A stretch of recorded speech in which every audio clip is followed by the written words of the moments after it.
So I'm going to show you how to make butter chicken today. We're going to dump in the tomatoes. Now the reason that we're using canned tomatoes rather than fresh tomatoes is because canned tomatoes have a pretty consistent amount of water in them. Look how much liquid there is already, right? So we're in good shape with this one. And then now the recipe for the butter chicken is on the blog. It's in the Indian Instant Pot Cookbook. You should look at that.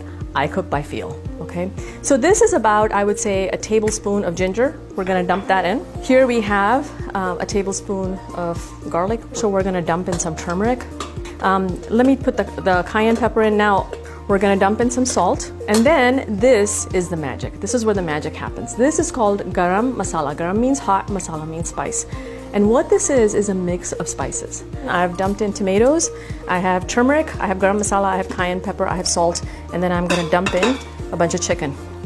So I'm going to use a little trivet. And then I have a 6-inch by 4-inch container, and I have some aged basmati rice that has been washed in here.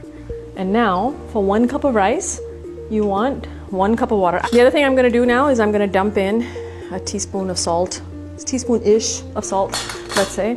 And then I have ghee. This is clarified butter. The reason you want to use this is because it has a higher smoke point than butter. So now I'm going to set this to pressure. We're going to do pressure cook. We're going to do 10 minutes at high pressure, and we're going to press our start button.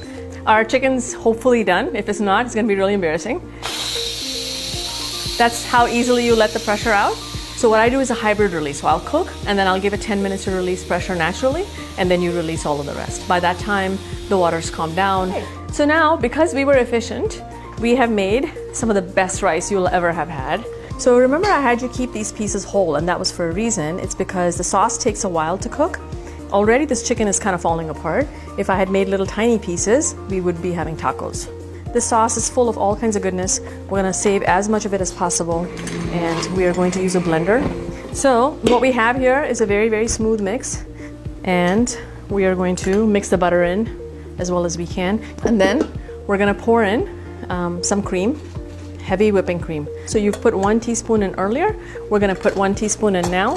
I'm going to use my blender again, because what's going to happen at this point when I use the blender is not only is it going to aerate it, the fat molecules are going to get smaller, and they're going to surround the tomato a little bit better. A rough chop for the chicken, and then it goes back in.